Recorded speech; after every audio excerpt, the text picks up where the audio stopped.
Hello, welcome to the Manasplained podcast. I'm Connor. Today I'll be talking about the deck I built for Dakkon Blackblade. Now, Dakkon Blackblade is really interesting because his power and toughness are equal to the number of lands you control, but it's not a green deck. So your land ramp is pretty limited in that sense, so you have to find other ways to get lands out onto the battlefield without using green spells, which is kind of difficult, but luckily, within the past couple of years, Wizards has been pretty good about printing white cards that are better at bringing lands out. Like, they're good at bringing planes out onto the battlefield, sometimes conditional, sometimes not.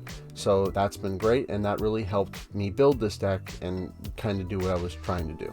So besides getting lands out onto the battlefield, the way I'm trying to use this deck, or the way I'm trying to use Dakkon, is I'm going to use his power and toughness to do things. So I'm gonna give him unblockable to deal combat damage, have a couple cards in there for that, but also some cards that you can sacrifice him and then use his power to deal damage or to make creature tokens, and kind of use him in a way where you get a bunch of lands out, you get him out, he's a big creature that's a threat, and you can either attack with him or sacrifice him for some benefit, and then you can then cast him again later on when you get more lands out again, then sack him for more benefit or attack with him. So you're kind of getting value out of getting all those lands out and getting his power up really high.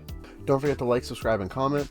It helps grow the channel, and I really appreciate it. Also, I love talking with you guys down in the comments after these videos go up.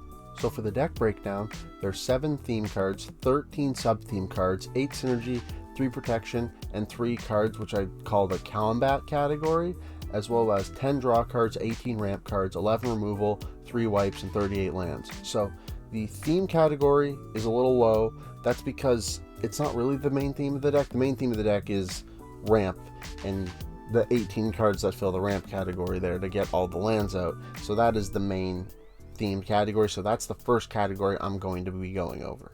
All in all, I have 14 crossover cards in this deck, which is awesome. That's so much like inherent value, having 14 different cards that fill multiple roles at the same time. I talked about it before, but I like having at least 10, because then 10% of your deck is modal in the sense that it fills multiple roles at the same time.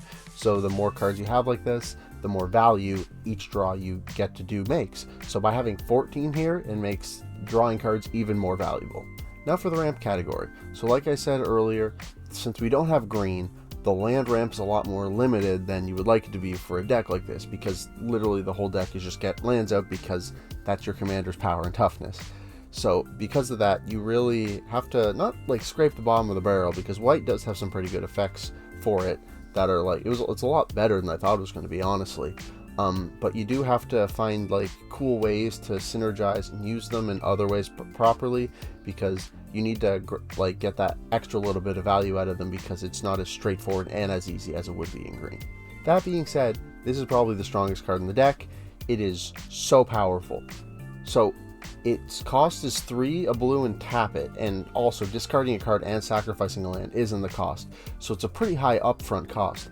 But then you search your library for up to 2 basics, put one on, and put them both onto the battlefield. So you're spending 2 cards to get 1+1 lands onto the battlefield. This card is so insanely strong. I kind of can't believe this is a blue card. Like, if this was a Simic card, sure. Like, if it costs 1 and a green and the activated cost 2 and a blue, or if it costs 1 and a blue and then the activation cost was like 2 green or like 3 green mana, sure, something like that. But this being just a mono blue card, I don't know why I don't see this in more mono blue decks. This, like, mono blue decks are designed to draw cards. That's like mono blue's thing, is drawing cards and countering spells. So like, I don't know why more mono blue decks don't run this card, because like, you're gonna have cards to discard because you're gonna be drawing so many cards, and tons of blue decks do stuff with the graveyard and stuff like that. So just having the ability to go find more basics is super valuable. And if you have ways to recur those basics, which this deck does, the lands you're sacrificing you could just get back anyways. So yeah, this is probably the strongest card in the deck. I think it's super awesome. I think it's kind of ridiculous that this is a mono blue card, because that's wild. It's a green effect. But anyways, this super awesome card, glad it exists, makes this deck super awesome. These are some of the other best effects in the deck to get lands out. Burnished Heart, classic, gets 2 basics onto the battlefield. Wayfarer's Bauble, another classic, gets 1 basic onto the battlefield. And Navigation Orb kind of splitting the difference, where it's like essentially a 5 mana Cultivate, 3 mana now, 2 mana later. But the great thing about Navigation or Burnished Heart and Wayfarer's Bauble is there's ways in this deck to recur them from the graveyard, which is super amazing. So yeah, all these cards are fantastic, and again, in any deck that isn't running green, you're probably going to be running Wayfarer's Bauble, no doubt, and then yeah, Burnished Heart and Navigation Orb just add that extra value so that you can get more lands out, and Navigation Orb can help you hit your land drops in addition to getting more lands out, which is great. So these are the combat related ramp cards. Hearth and Home, Animist, both, whenever you deal combat damage to a player, you get to search your library for a basic land card, put on the battlefield tapped. And then Hearth and Home has the additional benefit of like blinking something, so if you have any of your ETB effects, you get them again, which is fantastic. Fortune Frontier is interesting because it exiles the top 2 cards of your library, and then it's Impulse Draw. You get to play them until the end of your turn, and you get an additional land drop. So like, if you exile a land, you can play that, and say you exile 2 lands, you haven't played your land for turn, you just get to play both of those lands. Fortune Frontier is fantastic. This card is amazing. I love it in the Sword Of cycle. I think it's super cool and just a really awesome card. And then Dousing Dagger is really interesting because when you deal combat damage to someone with it, you flip it over and it becomes a land that taps for 3 mana of any one color, which is crazy ramp value. That's basically getting 3 lands out. It's so strong. The issue is it does create 2 O2 plant creature tokens on someone's board, but again, it's commander, that those get given to one person, so you give those to the person that already have some ancillary creatures, so you can swing for free against someone else to then be able to flip this. All 4 of these cards are phenomenal, and over the course of a game, they're going to get you so many lands on the battlefield. It's going to be awesome. Talking about ETBs, these are the 2 ETB creatures that get lands onto the battlefield. Solemn, everyone knows Solemn, fantastic card. Gets a basic, and then when he dies, draws a card. This card is so good. In non-green decks, it's not an auto-include, but it's just amazing value. And then Core Cartographer is really interesting because Core Cartographer finds a plains and puts it on the battlefield tapped, which means you can find cards with multiple land types, like a Forest Plains or a Swamp Plains or something like that. So Core Cartographer can help you mana fix by getting like lands with like dual or even like a Triumph if you're going to run that. So yeah, both of these cards, if you can bounce them with like sort of Hearth and Home or other effects like that, you can get a ton of value over the course of a game, and it's super fantastic. Some more of the ramp spells in the deck. One of my favorites is Restoration of Iganjo, because when it enters, you just get to draw up basic plains, and then its second saga, you can then discard that plains or discard a different card, and then you could return like a land from your graveyard to the battlefield with it. So you basically pay 3 mana to get a plains into your hand, and then discard to put it back on, and then you next turn discard and put it onto the battlefield. It is quite slow, but it's what you got to do in white. And then when it goes to its third saga, you have to, or its third chapter, you then exile and flip it, turns into a creature. But then if you blink it, it comes back to the battlefield as its saga self again, and then you can go through the chapters again, getting the land to your hand, discarding it, and playing it. It'll accrue value over the course of a game, and it just helps you like get lands out and like get other stuff out. Like, it's 2 or less. It doesn't have to be a land. You could get like a Wayfarer's Bauble if you want that for some reason, or like say your Search for Escanta or Thematic Compass dies, you could get one of those back, or another 2 mana creature, like the blue creature I showed you earlier that you can tap to sacrifice lands, discard cards to get more lands out. So yeah, Restoration of Iganjo just has so many use cases in this deck. It's fantastic.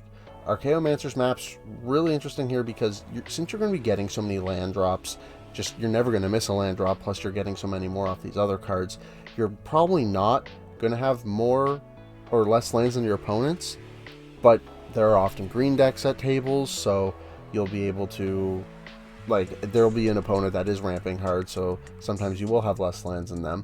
So in those instances, this helps. And this also, just when it enters, it draws you 2 basic plains. So in addition to potentially that upside of getting those lands out, it also just will draw you 2 plains. This card is like amazing, and it goes in like almost all white decks, honestly. This card is super great. And then Search for Ice Content Thematic Compass. Now, Ixalan, one of my favorite sets. I love merfolk, I love pirates, I love dinosaurs, love vampires. They're all so awesome, especially dinosaurs and pirates. Both great. I have a Geshath deck. Oh, dinosaurs are awesome. But yeah, both of these cards can transform into lands if you meet the requirements. And both the requirements are going to be very easy to meet based on how I built this deck. So they're essentially just 2-mana ramp spells, which is awesome. That can give you early value on in the game, and then later on in the game, once you've gotten some value out of them, they'll then flip into lands, and their lands are both great. So yeah, these cards are both awesome. I love the value they add to the deck, and they're essentially 2-mana ramp spells in a kind of convoluted way. So yeah, these cards are both great, just like Restoration and Archaeomancer's Map. These are the cards that let you play additional lands for turn, put air quotes on that, because Gear for Ori just gives you an additional land per turn, but it gives it to everybody, which kind of feels bad. And then if a player has no cards in hand at the beginning of their upkeep, they will draw 3 cards. So Gear for Ori is kind of like, if there's a mono red deck at the table, they're gonna love that you played this, because they're gonna play out their hand, be empty on cards, go to their next turn and get to draw 3 cards for free. That's an issue with Gear for Ori, but hopefully you're going to be able to draw so many cards and play so many lands that you're going to be able to outvalue your opponents if they're trying to do the same thing. And then Walking Atlas, just creature that you get to tap to put a land from your hand onto the battlefield, is awesome. It's so much value.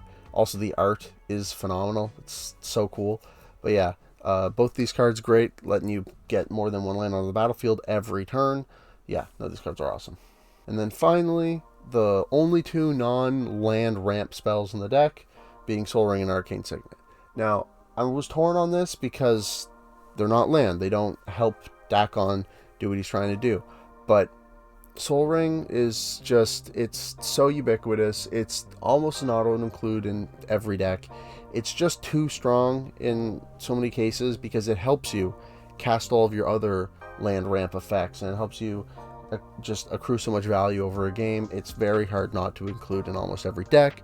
Same with Arcane Signet. Now, Arcane Signet is the most efficient 2-mana rock in not being tapped and being any of your commander's color identities. So it's also really hard not to add. And because this deck isn't green, I felt that it doesn't have green. I felt that having these in the deck is important to help keep the deck consistent and keep the deck flowing well.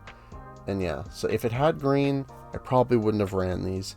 But because it doesn't, you kind of need them in order to help the deck flow nicely. So now for the theme. So the theme of the deck is graveyard recursion-y stuff, because the sub-theme is dumping cards into your graveyard so that you can again get lands back from your graveyard onto the battlefield and other stuff like that. So I will show what cards I put in my theme now. And the second best card in the deck being Sun Titan. In other videos, I talked about how much I love this card. One of my favorite cards in Commander. Just the value it gets you is redonkulous. The getting something 3-mana value back that's a permanent onto the battlefield whenever it enters battlefield or attacks is crazy. Getting back lands, creatures, artifacts, like you name it. It's so strong. And you can do this every turn. It being a 6/6 creature too makes it easy to attack with. Not a lot of people are going to be able to kill this during combat. So yeah, no, absolutely bonkers value. Love this card. One of my favorite cards in Commander. And like I said in other videos, I have a hard time cutting it whenever I have a deck with white in it. Especially if it's like a mono white deck. This card just is too valuable. Some more effects that can get lands back from the graveyard. Redemption Choir is like a weaker Sun Titan, having Coven. So it does the same thing as Sun Titan if you have 3 or more creatures with different powers, which won't be hard to do because there's a ton of small creatures in the deck that are going to be 1/1s or 2/1s and stuff like that, or 2/2s or whatever. So getting Coven online won't be that big of a deal. Shepherd's interesting. It's only on the end of the battlefield. You get to bring a 2-mana, something with the mana cost 2 or less back. So I wish it also had the attack trigger, but it being uncommon, I'm not surprised it doesn't. And there are ways to bounce or blink the Shepherd of the Cosmos and other cards like Redemption Choir or Sun Titan to get more value out of them, so it only having an ETB effect is not that big of a deal. Crucible of the Worlds, it's an expensive card. I don't like running expensive cards in my decks because I like the power level that not running expensive cards can bring, because you still get that power fantasy of running strong cards in Commander, but you just don't have these absolute ridiculous haymakers that can take over a game just in of themselves.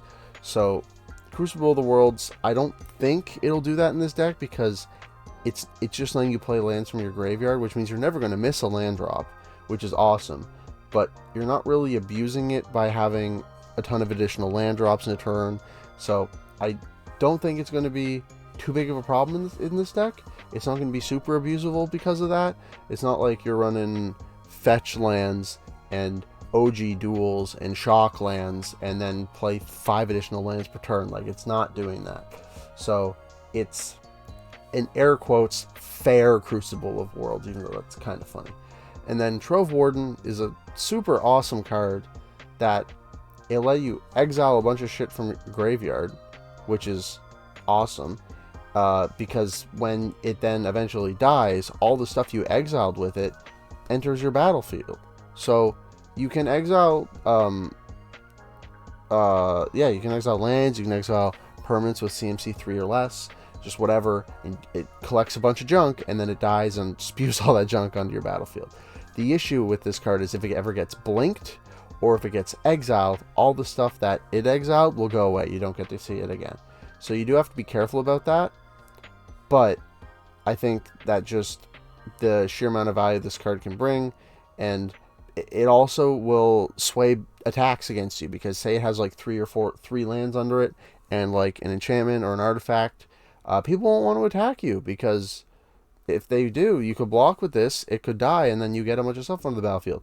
Also, you can use it for political reasons. You'd be like, hey, if I attack you with this, if you kill it, Mike could do something for you. Or, hey, I know you want to attack with that creature, it has trample, you want to be able to do combat damage to a player to get your effect off, I'll let you attack me as long as I can block with my Trove Warden. Like, it lets you do some political stuff like that. So yeah, this card is fantastic.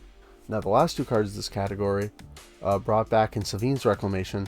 These cards are really awesome. Savine's Reclamation, it's a Sun Titan sorcery. It's super great, but brought back's really interesting. Say you have an Evolving Wilds that you played for turn, but you don't crack it that turn, and then your next turn you drop like Terramorphic Expanse or like a Maestros Theater or something like that. You can then cast the Brought Back so that you could bring back both of those lands from your graveyard to the battlefield. Like, the fact that 2 mana and it acts like a double Rampant Growth, kind of in that way, is awesome. Also, if you have 2 mana open, someone casts a board wipe, you can be like, alright, these 2 important pieces that left the battlefield this turn, I want them back. And it doesn't have a CMC or a mana value restriction like Savine's Reclamation or Sun Titan. So you could get your Sun Titan back with this or something else like that. So yeah, Brought Back is phenomenal. Super fun card. I don't have it in a lot of decks because I just didn't have a way to, in any of my personal decks, I don't really have a way to use it in a way that's super impactful or interesting, but I think this deck is the perfect deck to host a card like this. So for the sub-theme, because the theme is about the graveyard recursion stuff, I added a ton of ways to fill your graveyard, and I'll go over them now. It's back, you know it, you love it, Dreamscape Artist. Like I talked about this card earlier at length, this card is amazing, but yes, an important thing to know about this card is that it puts 2 things into your graveyard. You could discard a land and then sacrifice a land, and then you could use Sun Titan to bring them back and stuff like that. So yeah, again, just want to say this is probably the best card of the deck. This card's amazing. So these are the instants and sorceries that will fill your graveyard. Compulsive Research and Thirst for Discovery both are card advantage if you discard a land. If you don't discard a land, then it's essentially just filtering. But if you are able to discard a land, you're a +1 card.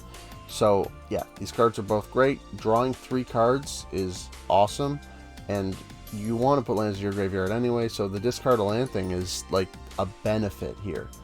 Frantic Search, super interesting. It's a free Faithless Looting, if you have the 3 lands, now, again, in this deck, I'm running some lands that tap for more than 1 mana, so you could tap some of them, cast Frantic Search, and then untap them to get more mana back, which is kind of wild. And then Fact or Fiction. Everyone knows, at least a lot of people know, Fact or Fiction is a ridiculously strong and powerful card when it's been played in constructed formats like 60 card constructed formats like Modern and stuff like that. It's been an absolute powerhouse in a lot of decks. So yeah, Fact or Fiction here, forcing your opponents to make tough decisions because you want lands into your graveyard. So they're going to have to, if you reveal a couple lands, couple spells with Fact or Fiction, when they split up, they're really going to think like, well, if I put it certain ways, no matter which way they're going to cut it, it's going to benefit you because even if stuff goes to the graveyard, that's okay. You want stuff in your graveyard. So yeah, all these cards are amazing here. Some more cards in the sub-theme, Search for Azcanta. You already saw that card earlier. It just surveils at your upkeep, which, I mean, fills your graveyard. That's great. And like I said earlier, it can flip into a land later. Also amazing. And then Dakkon Shadowslayer, being the Planeswalker version of the commander, which is awesome. Surveils 2 on its +1, which is phenomenal. But he enters the battlefield with his loyalty is equal to the number of lands you control, which is awesome. 3-mana Planeswalker, that could have like 5, 8, 10 loyalty on enter, which is crazy, which means his ultimate is not going to be super strong because you could just ultimate the moment you cast him. So his -6 is just putting an artifact from your hand or graveyard onto the battlefield, which means that if you had like your Crucible Worlds went away or Solemn Simulacrums in the graveyard, you could then -6 him to bring them back, which is awesome. Don't expect to get that very often, but it is something that could happen, which is great.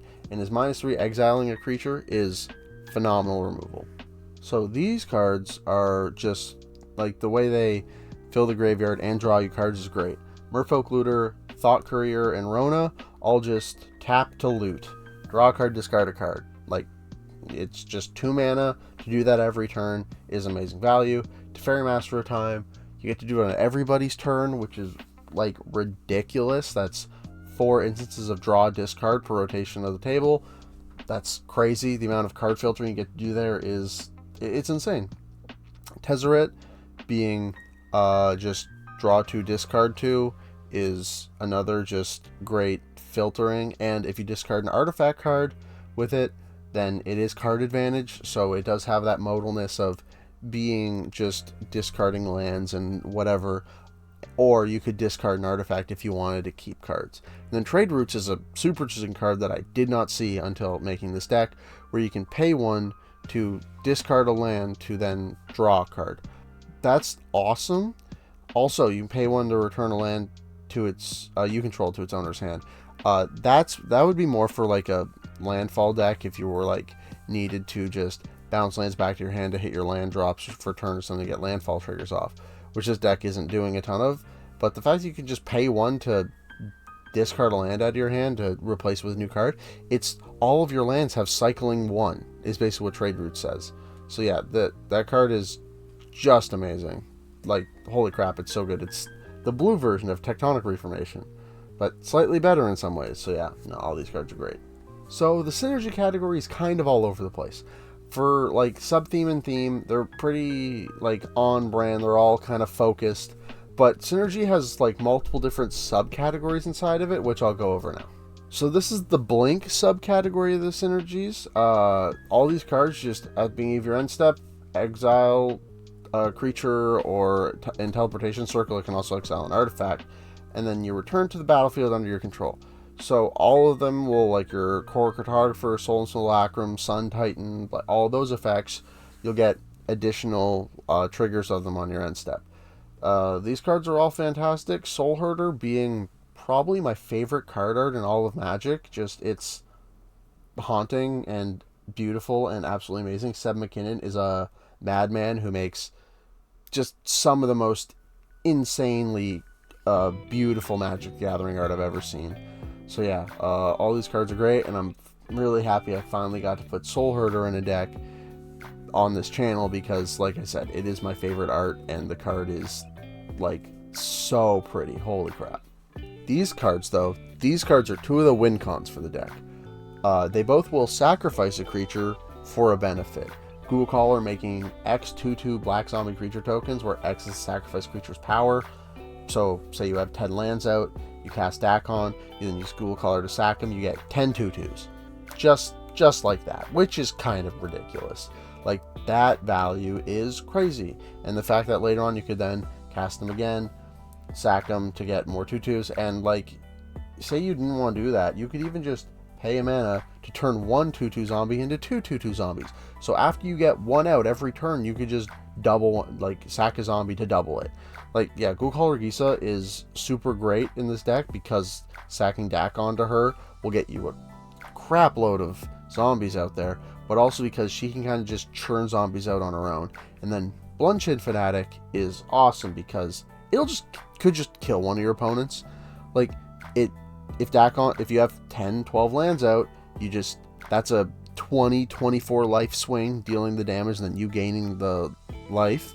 Yeah, so both these cards are two of the win conditions of the deck, and I really like them here. And yeah, I can really see these cards absolutely just chucking some massive damage swings around.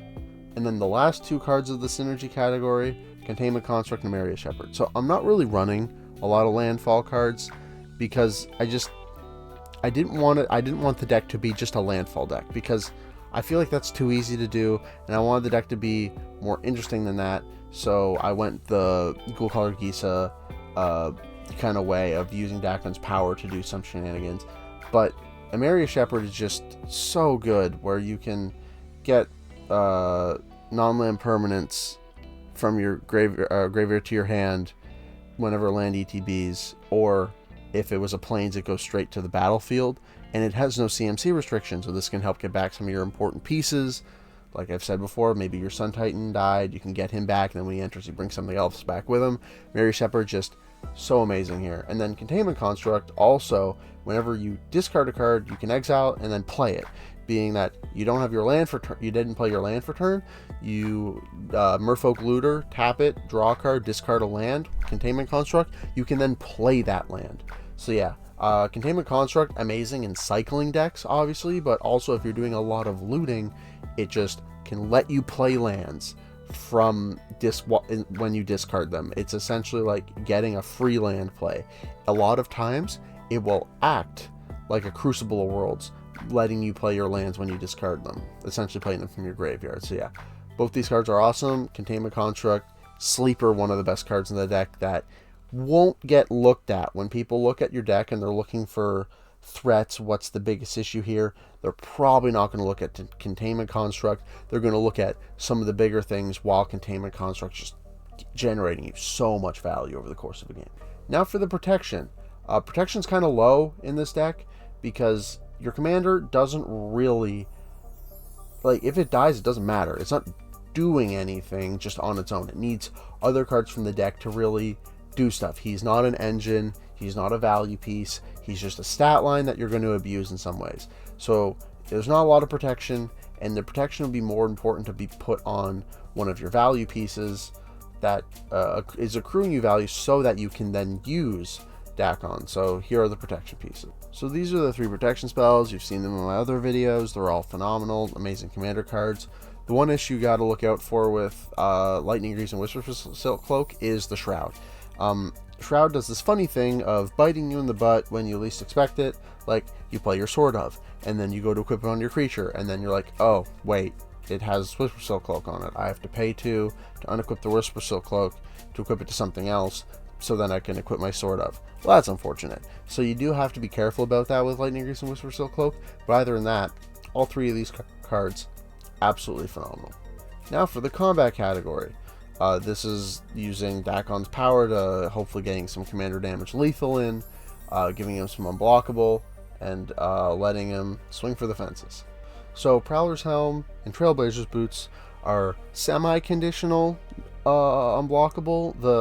The thing is, like, walls are super uncommon to see.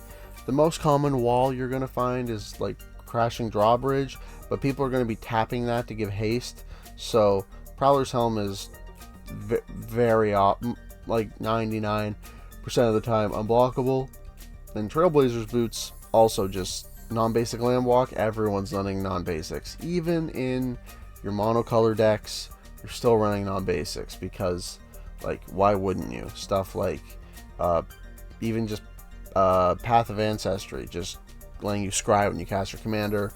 Super valuable. I even run it in monocolor decks because how useful it is. So yeah, all these cards, great, and they let you get in with Dakkon, which is awesome. I didn't put the Sword Ofs here because they I think a pretty good chance they will be unblockable, because there might just be like a mono red deck, a mono white deck, like a Naya deck at the table that won't be able to block you. But I don't know, I just didn't feel like putting them here because, like, if someone has an artifact creature or like a blue or black creature, something like that, they don't give you unblockable, so I find them a lot more conditional than these. But yeah, let me know what you think. Should I have put the Sword Ofs here? Love to know your thoughts on that. So for the draw category, you've already seen all these cards because they're all in the sub-theme, because they all also will just ditch your cards into your graveyard, because that's the whole point of the deck. So I'll quickly just run through all of them because, again, they're all like worth noting, even twice. Planeswalkers are great, just helping you look at multiple cards per rotation of the table, just amazing. All of these cards, again, like phenomenal. Trade routes, like I said, giving all of your lands one colorless mana or one generic mana to cycle is kind of ridiculous. And then, I didn't mention this earlier, but you could transform Rona. The back does like some Phyrexian Obliterator type stuff, but you're never going to be doing that in this deck because you don't need the backside, because you're always just going to want the front side so you can discard and draw cards. That's all it's in the deck for. It's just another Thought Courier or Merfolk Looter type effect. As well as, again, already saw these cards, phenomenal draw, Fact or Fiction, kind of broken. Honestly, it's broken. So for the removal, this is an Esper deck, which means you have access to pretty solid removal, which I will burn through right quickly. All of these cards, like, having alternate kind of effects to use them. Damn being a board wipe for its overload cost, which is, I love Damn. The flavor of this card is chef's kiss. Pacha, the Kill Sing meme, so great. Dakkon, like I said earlier, if you cast them while you have like 7 or 8 lands out, you can exile multiple creatures with them over the course of the game. So yeah, Dakkon, great. And then Dismantling Wave. I don't put Dismantling Wave in the board wipe category of the deck because it does cost 8 mana to cycle it as a board wipe, but it is worth noting that it is there if you have the 8 mana. If you need to clear the board, you could do that in a pinch. These are all the 3 mana removal spells that hit permanents. Vindicate and Generous Gift can hit lands as well, like it just says destroy permanent, which is awesome. Vindicate just being 3 mana destroy permanent, just kind of crazy. I know it's a sorcery. Void Run being at instant speed makes it better, also being uncounterable is wild. And then Stroke of Midnight just being a better Generous Gift, but it is worth knowing that Vindicate and Generous Gift can hit lands. So like someone has a Maze of Ith, Gaia's Cradle, some kind of problematic land on their side of the board, you could pew it out of there if need be. And then these are all the 1 mana removal: Swords, Path, Pongify, Wrapped Hybridization. All of these cards, Commander staples, so amazing. They only hit creatures, but being at 1 mana, it's kind of hard not to run them just because of how efficient they are. So for the board wipes, I had a hard time picking them because the deck's kind of all over the place with like permanents and like different kinds of permanents and like creature power toughness, that kind of stuff. So I didn't want to just run like the bog standard Austere Command, Farewell, and stuff like that. And I found some other board wipes that are a little more impactful because they keep Dakkon alive. So Divine Reckoning in single combat, everyone gets to choose a creature. For single combat, they could choose or a Planeswalker. And then everyone has to sacrifice the rest for single combat and then destroy the rest for Divine Reckoning. Single combat's interesting because it forces everyone to then sacrifice the rest. There are some effects that could negate the sacrifice, which they're not that plentiful, so you don't have to worry about that too often. But single combat gets around indestructible because it forces people to sacrifice them, which is awesome. Single combat also does this fun thing where players can't cast creature or planeswalker spells until the end of your next turn. So so you could get people's like if they don't keep their commander, like if they choose to sacrifice it and keep something else, they can't even cast it on their next turn, because you have to wait. They'll have to wait till their next turn to be able to cast any creatures or planeswalkers, which is great. And then Divine Reckoning, having that flashback, it being 7 mana, kind of expensive, but having that versatility of being able to flash it back is super valuable. So the deck is running 38 lands. Going through all of them would be asinine, but I'm just going to hit some of the key players in the deck. So like I said earlier, Path of Ancestry, love this card. Run it in so many decks, even monocolor decks, just because I feel like the scry on casting your commander is just super valuable. And also, like I said earlier, a lot of cards will find planes and not just basic. So like Idyllic Beachfront and some others all do that, being a planes while not being a basic, and having multiple types so you can get multiple colors out at once is great. And then I'm also running a ton of fetch lands that aren't like the fetch lands. Like I'm running Evolving Wild, Fable Passage, the Streets of New Capenna stuff, just because you want to have lands in your graveyard to be able to get back out, with the theme of the deck being the recursion. So having a ton of lands that sacrifice themselves is important. In addition to that, Lotus Field, making you sack lands when it enters, again filling your graveyard with lands to be able to recur them, and tapping for 3 mana synergizes with the instant sorcery from earlier that can untap your lands. Is great. Flagstones of Trocaire is really interesting. Ever since I've seen this card, or saw this card, I wanted to put it in a deck, because it is super, just like it being sacrificed, then going and finding a plains is just like, it's so cool and unique and interesting. I've always wanted to put it in a deck.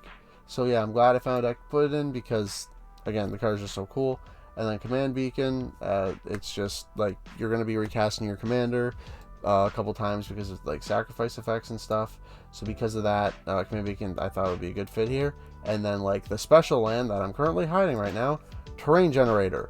This land is just ramp on a land. You pay 2 mana and tapping Terrain Generator, so essentially paying 3 mana, you put a basic land from your hand onto the battlefield. And I'm running 21 basics in this deck because like I'm going to be doing a lot of fetching, getting a lot of basics out, so there's a good chance that when you have Terrain Generator out, you're going to have a basic in hand. So yeah, Terrain Generator, absolute bomb in this deck, just a phenomenal land. And then finally the maybes, the cards that didn't make the cut. I currently have 10 maybes this time instead of just 5, because I had a really hard time cutting cards and I thought all these cards were worth mentioning. So Gissa, like, and the other card, sacrificing Dakkon to use his power to do stuff. These cards also do that. I just didn't feel like they were super necessary, because Shadowheart just draws you cards, which like the deck's already going to be doing a ton of, and I didn't feel like spending 6 mana on Dakkon just to sack him to draw a bunch of cards. I don't know. It's just I'd rather use him to deal damage or do something else. So yeah, I didn't want to run it. And then Rite of Consumption being just a one and done type effect like that, I want to recast Dakkon and then sacrifice him a couple times, get more value out of it. So it's just being a one and done, and also you can't recur it because it's not a permanent. It was close, but I ended up having to cut it. Now these cards are interesting because originally I had a bunch of Surveil in the deck, because I was originally going to leave that as part of how I'm going to put all these lands into the graveyard. So I also had like Reality Chip and Verge Rangers, because I had so much Surveil, I'd be able to manipulate the top of my library. But the problem with Verge Rangers is it doesn't draw you cards like a Chaomancer's Map, and it still has that condition of if you want to play lands from the top of your library, opponent has to have more lands than you, and you're not going to miss a land drop, and you're going to be playing additional lands. So very seldom will someone have more lands than you, unless they're like a dedicated green ramp deck that isn't using creatures. So yeah, so because of that, Verge Rangers just doesn't bring enough to the table. And then Reality Chip, like, it's a great card. It's such a cool, awesome card. Problem is, again, I'm not doing top deck manipulation stuff nearly as much as I was. I am running a bunch of like tap to draw discard, which you could see as top deck manipulation in that sense, but you don't need a card like Reality Chip, because you're then drawing the card off the top of your library. You don't need to then cast cards off the top of your library. So yeah, Reality Chip, I could see you slotting it in, but at the end of the day, I don't think you need it. And then the last suite of the maybes, Hedron Crab, super interesting, because whenever one of your lands hits, you could then mill yourself, which just sounds hilarious and awesome, but I rather the draw discard like type effects, and being able to filter through cards rather than just dumping cards into my graveyard, because what if I dump something I don't want to go there? So yeah, Hedron Crab, great card, very funny to self-mill yourself, but it's not really worth it in a deck like this. Court of Ardenvale also, it would be perfect in a deck like this. The issue is that your people are going to hit you, and if you drop Monarch, you're not keeping it. Just people are going to find a way to take that from you, unless you're like a dedicated Monarch deck that can really put up the shields and hold on to it because you're using it for certain effects. Like maybe you make like a Court Tribal deck, try to rival all those Shrine decks out there, then sure. But I don't think, like, this card just brings stuff from your graveyard back to your hand. It's not really worth it. You really want if you have the Monarch, it goes straight to the battlefield effect. But yeah, so unfortunately it just doesn't quite make the cut in that sense. Scare Tiller, a card I've wanted to put in every deck that I build, because like I think the card's awesome. I really want to put in a deck, but I just haven't been able. The only deck I've found that I would feel very comfortable putting Scare Tiller in would be in a Shia deck, which is a commander that turns all of your creatures into forests in addition to their other types and stuff, and then her power and toughness is equal to the number of I don't know if it's lands or forests you control, but yeah, she's cracked. And Scare Tiller in that deck, because it turns Scare Tiller into a land, you can tap it on command that way. And it being a 1/4, and like, I know I do have some combat focused stuff in here, it's just that there are other more efficient and more consistent ways to get your lands from your graveyard onto the battlefield. So yeah, I wanted to run Scare Tiller, it's just I don't feel like he fits into the deck like this. Omen Keel, hilarious card. It's the only vehicle in the deck, so I don't, and like it being a 3/3, it's easy to just chump block or full block. So yeah, it's not really great for this. And again, since it's a vehicle, if you spend the mana to equip equipment to it, the equipment's just going to fall off at the end of combat, and that's just waste of mana IMO. So yeah, unfortunately. Also, I don't like stealing cards from your opponents very much, so because of that, not really a huge fan of the Omen Keel in that sense. But it is only taking land, so it's not that bad. And like, if you're gonna run like a dedicated Omen Keel deck, I've seen dedicated Omen Keel decks on Commander at Home. The Omen Keel deck that was ran on that show was awesome, just so hilarious. Like duct tape equipment going on and off, tons of vehicles and stuff. Like, the deck's hilarious, but just for this deck it didn't really fit. And then Night of the White Orchid, like I said earlier, early game, sure, card's awesome. Blinking at late game, not going to be as awesome, because like I said, people are going to have less lands than you because you're such a land focused deck. So yeah, unfortunately, again, just didn't quite make the cut. So let me know what you think in the comments down below. I really like this deck. This deck is, again, Dakkon Blackblade. For how old he is, and being from Legends, he has a pretty high amount of decks on EDH rec for him. That's because he's a really awesome card. But yeah, let me know. Do you have a Dakkon Blackblade deck? Have you ever played him before? What kind of cards would you have put in? What cards would you have taken out? Any cards on my maybe board you think shouldn't be there because they shouldn't be anywhere near this deck? Some of the cards in the maybe board, do you think I should have put them in for XYZ reasons? What would you replace? I love talking with you guys down in the comments, so yeah, let me know. These are all my socials. I stream Monday, Tuesday, Wednesday on Twitch. Atlantic time, 12 o'clock to 4 o'clock in the afternoon. Twitter is where I post when these videos go live and when I'm going live on Twitch. TikTok and Reddit, I haven't found what content I'm going to be posting on there, but I'm still brainstorming, trying to think of ideas. And then Architects and Moxfield is where you'll find all of my deck lists. So thanks for watching, and as always, get building, splainers. That is so